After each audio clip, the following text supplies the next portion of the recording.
Hi. Okay, I've got good news and I've got bad news. So the two models which I was showing you yesterday, the Stumper and the Tiger Moth,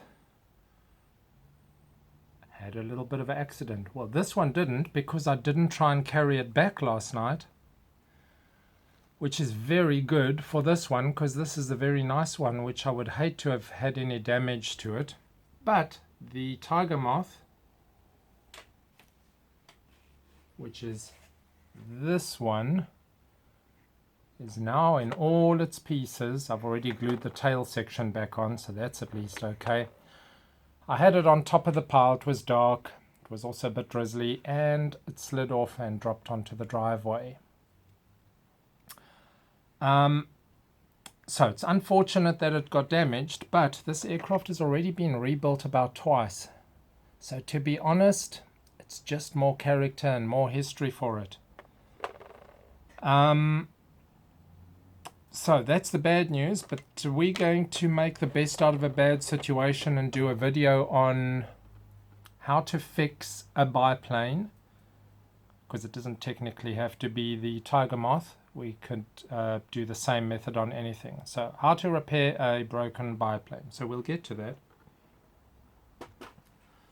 And the good news is I found my Newport Delage. Now I was actually saying that slightly wrongly. When and I didn't know this, I only Googled it, checked on Wikipedia this morning.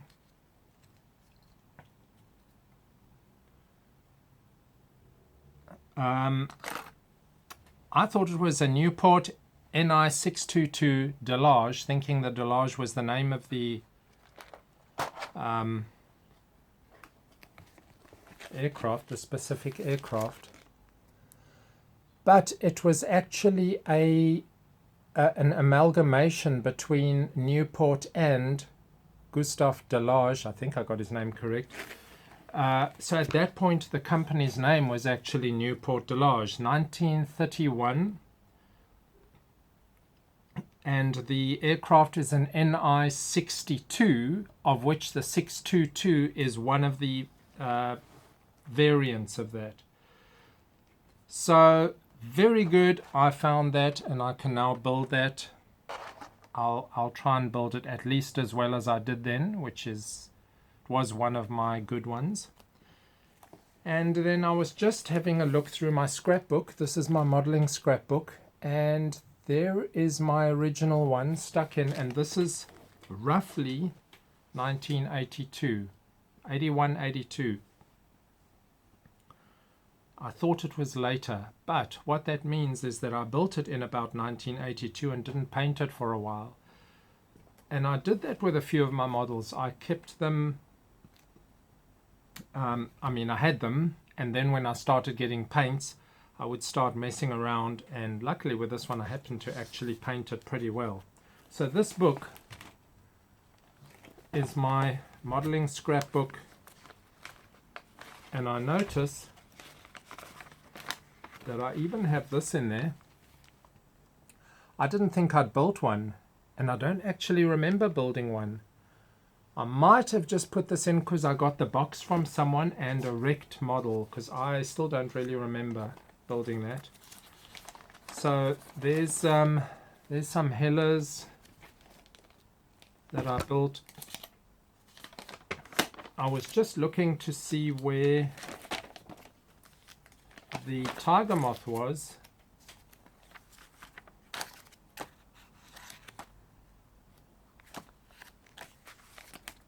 Oh, there's the stump.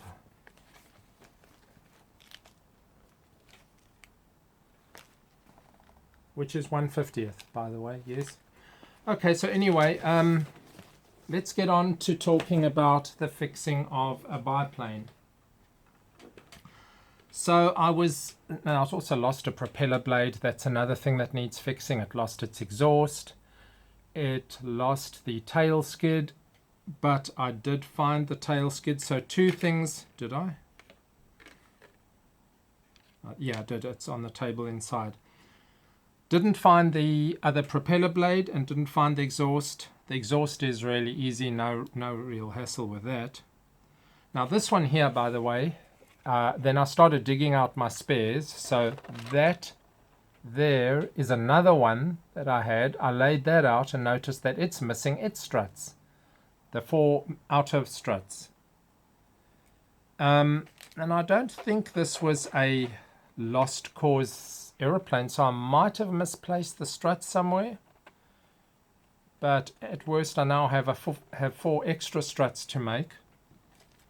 And then I've got another one, which is all complete. So that's good. Oh, and I have the new one, grey plastic, one of the new ones. But we are going to talk about fixing that one. So I do have that strut which remains on the wing there, one out of 4 of them, and I have two of the outer wing struts which are not broken, which is very good. I've got that which is somewhat damaged but usable. Yep. Now that broke off on glue joints, which means that, as I showed it to you in the previous video, it was just glued there. It hasn't lost plastic. But then I have 2 pieces which are broken. They're actually from there. They're from the front part of that joint. So those 2 parts are now shorter. Those 2 are okay. But it's that center bracing, the center struts to the, well, they actually join just outboard of the fuel tank. So let's talk about all the fixing possibilities.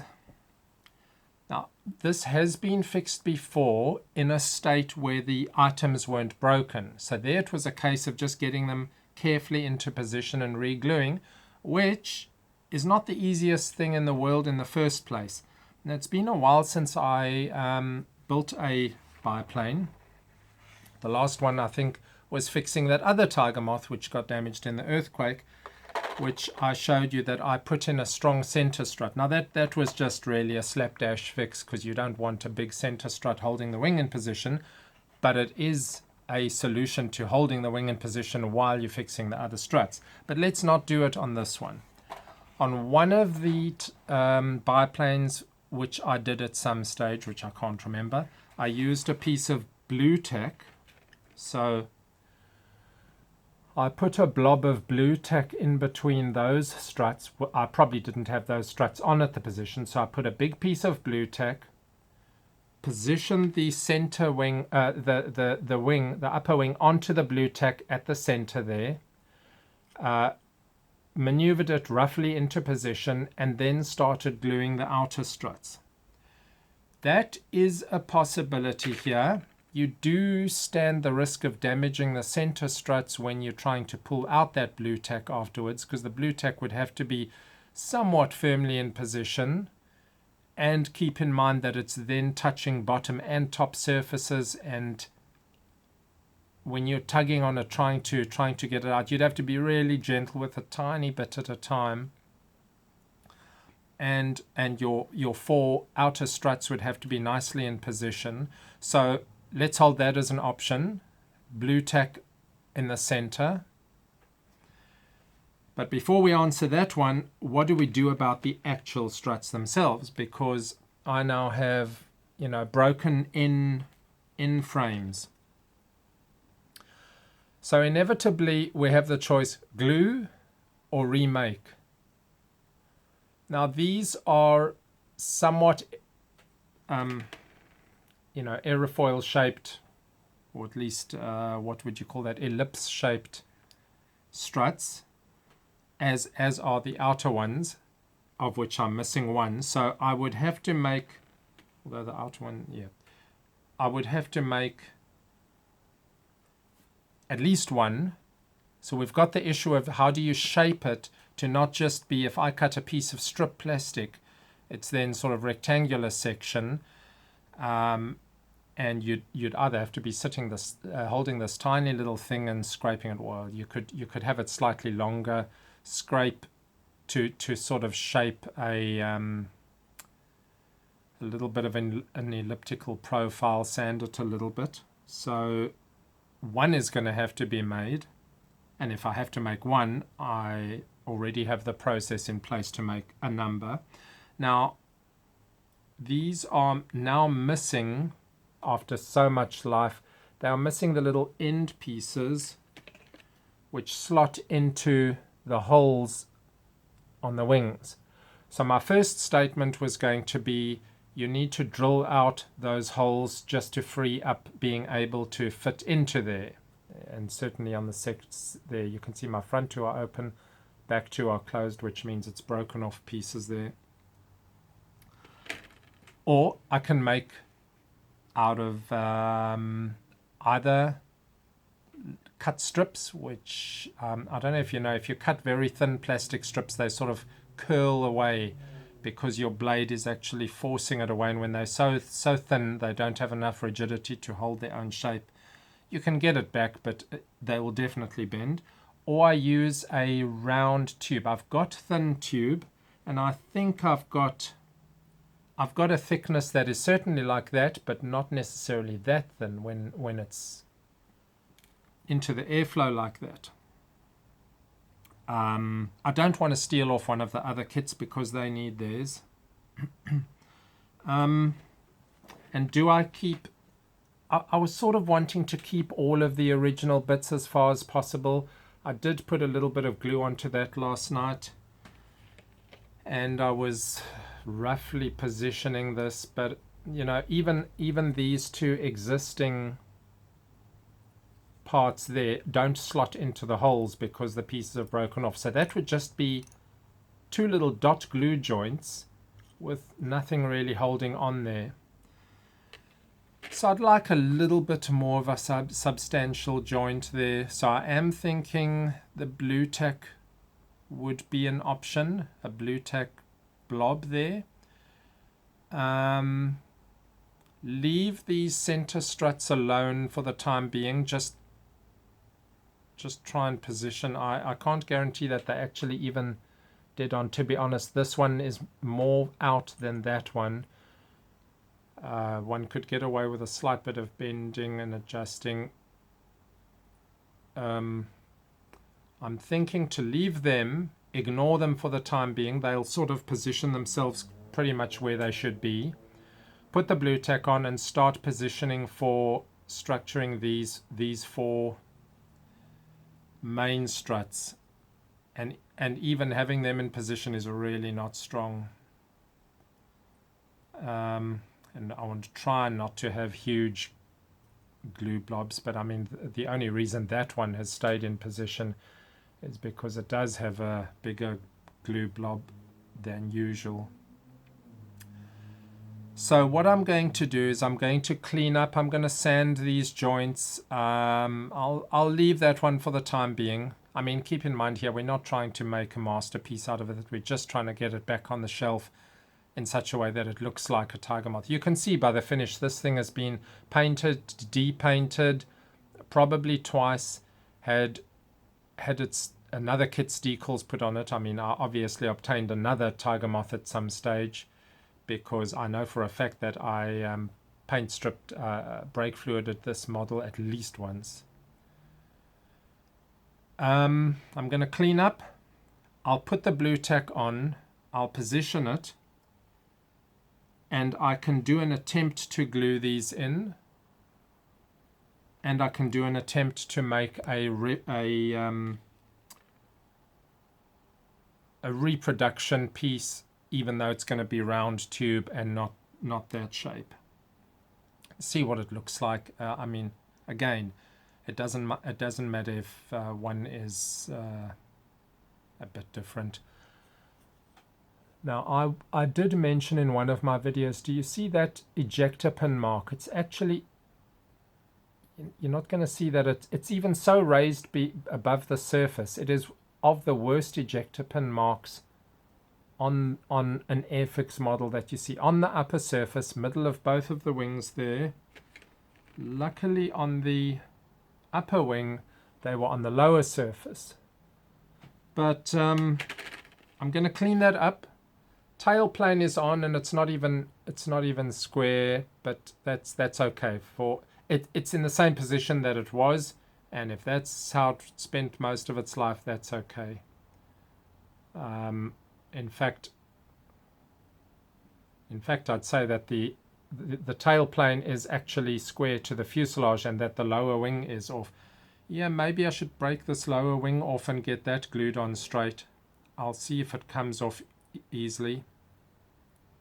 Probably worth, because what's going to happen is the struts, outer struts are going to be based on the wing's position, but the center struts are going to be based on the fuselage's position, which means inevitably that if my lower wing isn't on square to the fuselage, we're not going to get a great positioning of this. So I think that wing's going to have to come off. I can see that it's actually not well glued on.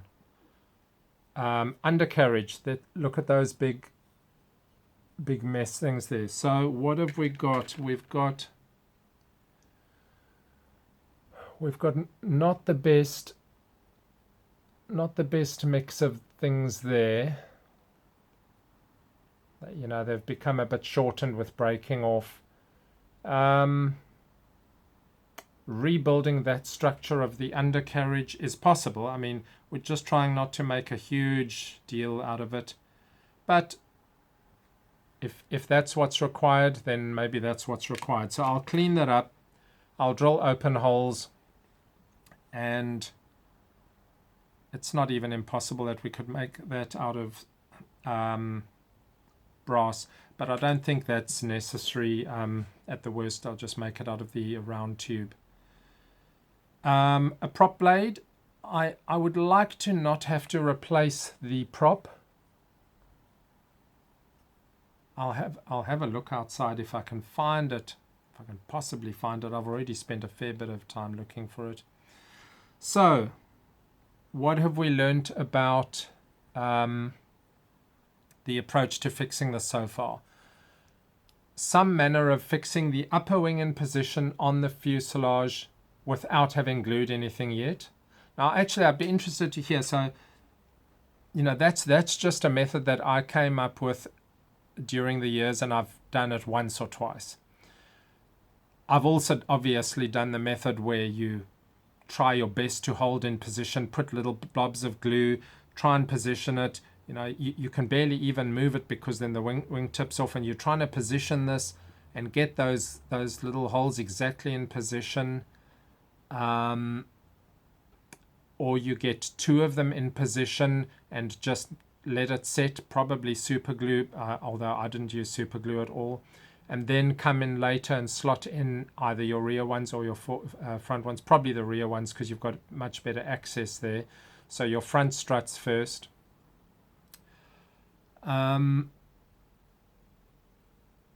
So some means of holding the wing on, allowing you to adjust it, allowing you to test fit front strut, back strut, without, you know, because gradually that blue tack can allow the wing to move, so you need to hold it in position. Don't go holding it like this, which means gravity will gradually let it settle down a little bit, depending on the size of your blue tack blob. Test fitting your struts and then gradually getting them glued in.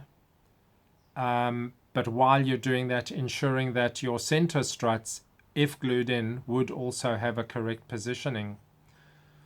Now I'm going to have to get to that very same issue on the Avro 504K and the Sopwith Pup, which are the two bubble pack kits or unpacked kits if I have equivalent ones, which I did mention in another video that we'll do pretty soon anyway. So the only difference here is I'm needing to do it by also making parts.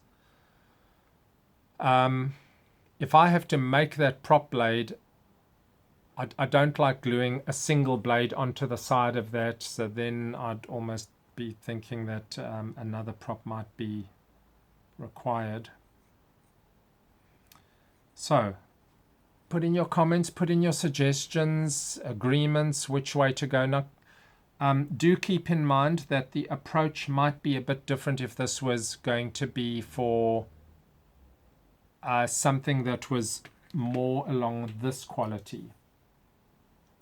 So if we were talking about an aircraft which was already in very good condition and we wanted to fix it and keep it in very good condition, then I would say using strip plastic, trying your best to do strip plastic.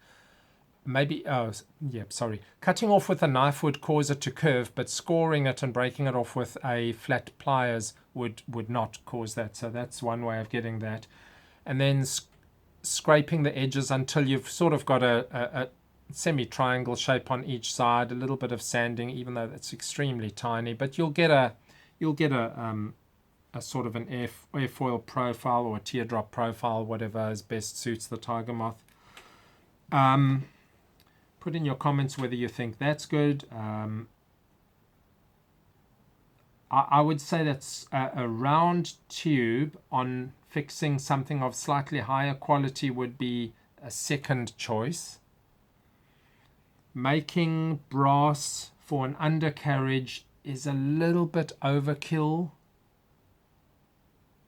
but not bad. I mean, it's pretty easy to bend these particular parts. To bend these particular parts and solder them is really not a big deal. The only difference is then you're super gluing brass to the fuselage, and maybe we need to do that. Put your comments on if you think brass undercarriage. It's easy enough to take these wheels off and install them onto brass. And then we do have the other one which needs its outer 4 struts.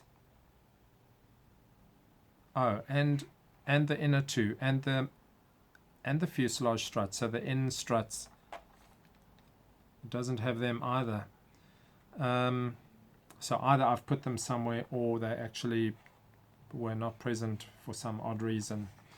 Okay, we'll give that some thought. I do want to sort of get this one fixed fairly soon. So I'm going to sand and start the process. I'll position that wing on with some blue tack and see how things work out. But anyway, okay, there will be a part 2 to fixing a biplane as we're actually into fixing it. Cheers.